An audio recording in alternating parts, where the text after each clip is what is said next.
Well, there are a million stories. There are a million stories, some of which are better left unremembered. Gigging, staying out late, doing it again the next night, staying out late, doing it. It was really something else. We came down and we checked into the hotel, and then we came down the next morning, and there was the truck that we had driven in, and on the front of the dashboard, in the front of the truck, there were beer bottles and glasses from the nightclub and something all lined up. The truck's all parked sideways, and there's a big plume of vomit down the side of the truck. Oh yeah, we're class. We're real class. The camaraderie was every bit as fabulous as the music and the props and the lyrics. And it's so much fun. It's tongue-in-cheek, it's laughter, it's joyous, it's uplifting. And so when they got back together a few years ago and started playing again, it was as if a gift from the musical gods had come down and said, Pierre, you've been a good boy. Now you get Beru Revue.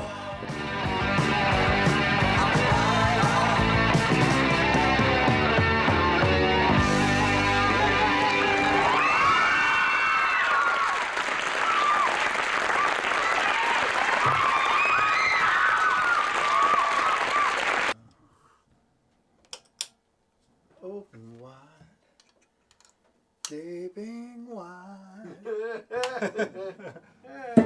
All right, everything works. We'll still go through the sets at least one more time, probably realistically one more time. Then we'll start working on Christmas stuff. Let's go. It's dark. Let's finish. We have 3 songs to do. Too much. This thing like talking to Buzz with the makeup on the whole thing. Buzz, is this too much? He goes, yeah, I think it is. I think it's just, yeah, Bob. Is this too much? You think the bow is too much? How did the band come together?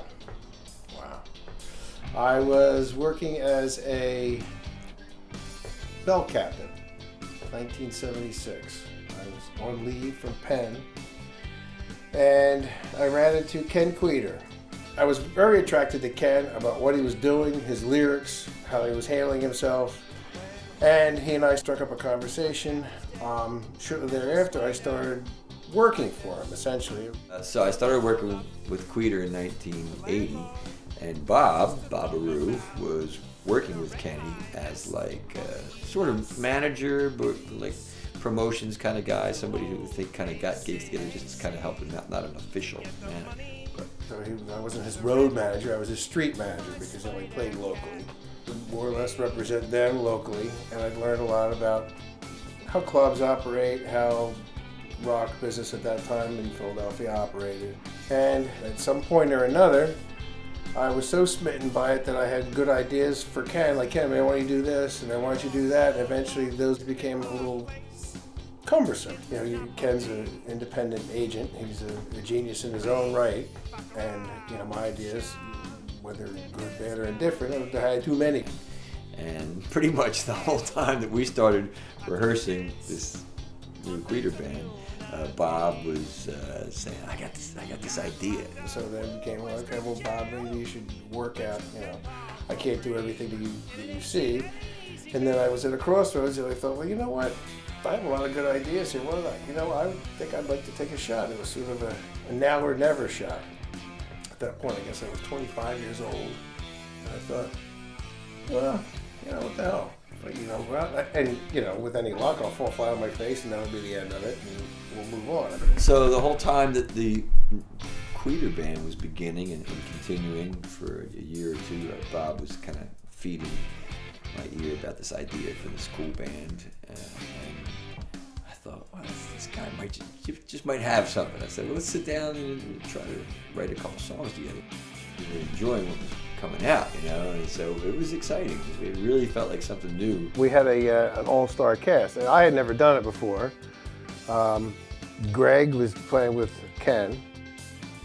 Jerry Healy was playing with Alan Mann at the time, and these guys were in their own right somebodies. Johnny Sachs played with the Secret Kids, which was Ken, and had been with him for a long time. Played with Robert Hazard at some point. And Buzz was with Ken. But anyway, these guys all had track records, like the Ed Sullivan School of Thought. Get guys who are more talented than you are and put the spotlight on them. We actually continued writing these songs and went and made a record at Cajun Recording Studio, and that was the beginning of the band. And then we started doing some gigs, and that was it. This was like 1980. I had a job as a host at this little club called the E Street Cafe in Upper Darby, right near the Tower Theater, a little tiny club, and I hosted every Friday night there. It was my first hosting job as an overnight DJ when I got to MMR. He would come out and he would host the show, and we were the also-rans at the time. I think we were I know we were not even on a blip on the screen. I went in there. I got there early, which is unlike me. And I got there, and there was this poster on the wall, and I was reading about Beru, and I go, these guys sound fun. And then later when I went in, I found them to be fun. The stage was on top of the restrooms. You had sort of half hunched down to play. It was a very strange place. They played so loud, though, that the police came, and this club was notorious for calling the police. And there was a noise ordinance, which got us arrested, which is a separate story of Jerry Healy, who won't go unless we get, I'm not going in unless I get cuffs. Like, all right, cuff him. Like, thanks, Jerry. So then we all got cuffed, and thank you, Jerry. Like, we needed to get cuffed. The police arrested the entire band. And they put them in the paddy wagon and took them to the Upper Darby jail, wherever that might be. And I go, these guys are willing to go to jail for rock and roll and for the sake of a good show. Something is right, entirely right with these guys.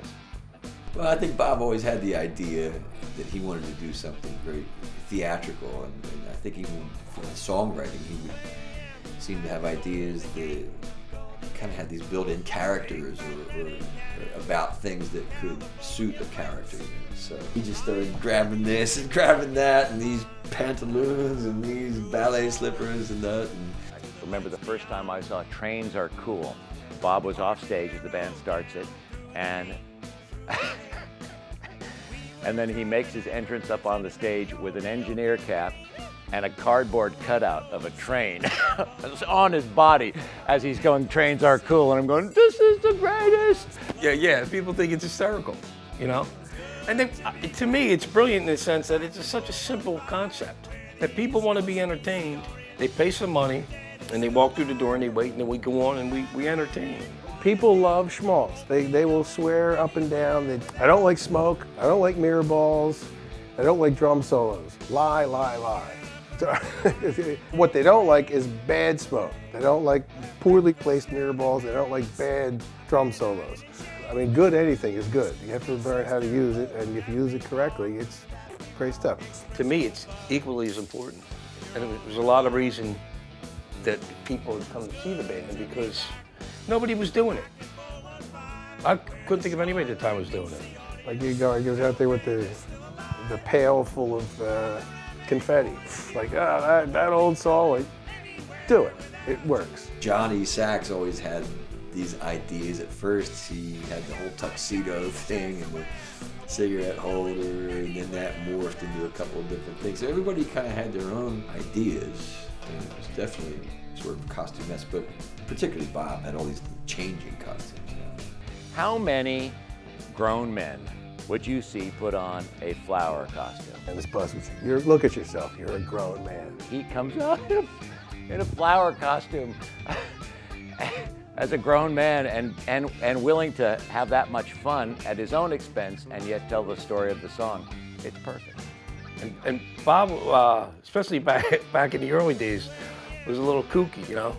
I call it dry humor, but I used to roar with laughter because he was never funny like a comedian funny, but he had that what I call street humor, you know. It kind of keeps things light, you know, keep a grain of salt among all the heavy, you know, sounds that's going on. It's a neat way of, I think, not taking yourself too seriously, you know, but it's kind of like you're walking this fine line of being serious about what you're doing, serious about your craft, serious about the song ideas, but don't take yourself too seriously, if that makes sense. Oh my God. Oh my God. We should really practice this. Stop. Oh, no. The thing is great. 93.3 WMMR trains are cool. At the home of rock and roll. And Beru Revue is with us in the studio. Their final performance tonight will be at the Chestnut Cabaret, 38th and Chestnut. Be there, I suggest, with bells on, to have a fine time with the band. How you doing, boys? How's everything? Yay, much better! Okay! This is like morning time. You know. I know. Oh? Look, Pierre, I know.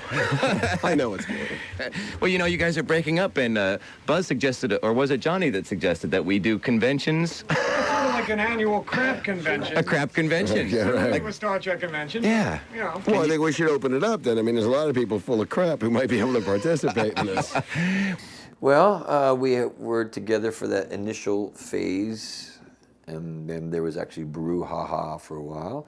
By the time that ended, I guess we had been together for 10 years or something, and then life started to, we all started getting to the age where some people were having families and things like that, or wanted to go do other things. And the reason the band kind of went apart was never like an angry, kind of unfriendly thing. It was just kind of an evolution, I think, that people wanted to go do some other stuff. And then after that happened for whatever it was, 10 or 15 years, then it started to come back around to, wow, it would be great if we maybe got back together and fired it up again. Well, I think initially Bob and Sax started saying, let's do this. And then Bob called one day and he said, I'm thinking about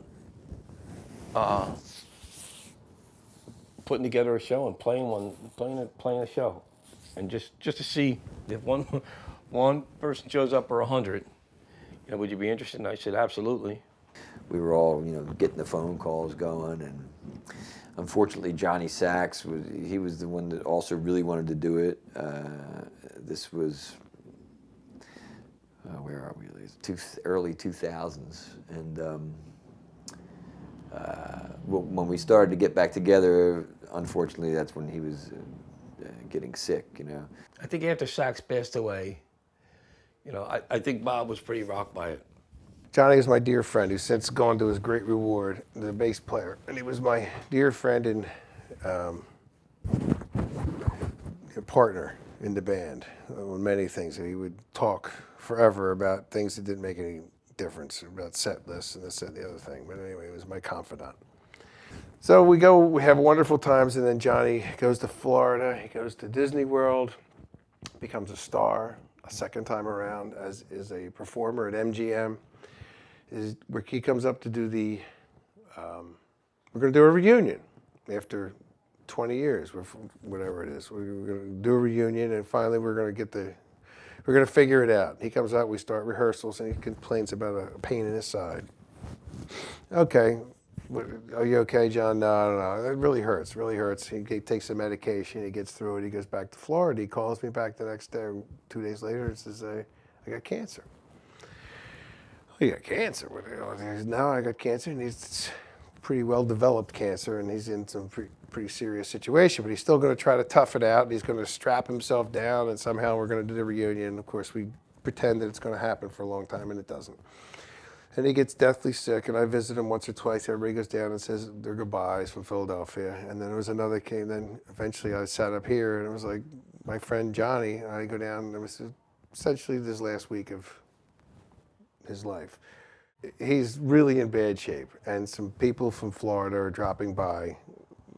And if you've ever been around one of these hospice situations, it's exhausting and long. Eventually somebody was coming by he wasn't particularly fond of. I mean, they were friends, but it was, it's getting into his private time here of his death. Then he turns to his wife. He goes, "Look, Suzanne, just tell him anything. Tell him I'm sick. tell him I'm sick. Get rid of him." So with that, he lays down like that, with his tongue hanging out, and I have my rosary beads, and I'm biting my lip. Blood is probably coming out because I'm biting my lip so hard because I'm dying laughing. And the guy comes in with his wife, and they're going to say some prayers over him. And Johnson, I can know John's awake. Eventually, he pops right out of bed like, "Oh, I thought he'd never leave." Like, pretend I'm sick. Anyway, then a few days, and lastly, he grabs me with his damn death grip because you got to do it. You got to do the reunion. I said, you got to do it. I said, "John, it's going to be a big hole without you." Like he used to always say, "You're going to be missing some bottom end." That was his idea. "I'm going to quit. You're missing the bass player." I said, "Well, John, I'm going to be missing some bottom end." He goes, "I don't care. You have to figure it out. You got to do it. You got to do it for the people who want to see it." I said, "All right. I promise you, John, I'll do it. I'll do at least one show." And so we came up in 2006. We put one show together, went to the Grape Street. Jerry Getz subbed, jumped in for John of the Daves, who liked the material. This is very nice. And Mark Julian Teague from Beru jumped in for Jer, and we did a show, and everybody liked it. And then we sort of went, well, we had a good time, everybody had a good time, why don't we do it again? I learned a whole bunch of songs that I had loved from the past but never knew how to play before.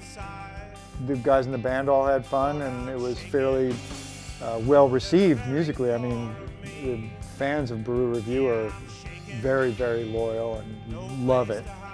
So Bob decided to go ahead and, go forward. As it turned out, I think before we even played, we had sold out another night, which was nice to hear that people wanted to see it again. For them to be back together, I've been desiring it for so long. The fact that it's finally happened, it's like a gift. Thank you. I mean, because when I went to hear those songs again, I mean, I cried at the last show at the Chestnut Cabaret because I love each of those guys, and they've been through some heavy changes with the loss of Johnny Sachs, who was a great character in and of himself and a just delightful human being, with the loss of Jerry Healy, and the different changes they've been through. The idea that they could say, you know what, there was something here that was worth celebrating. My exile's almost over.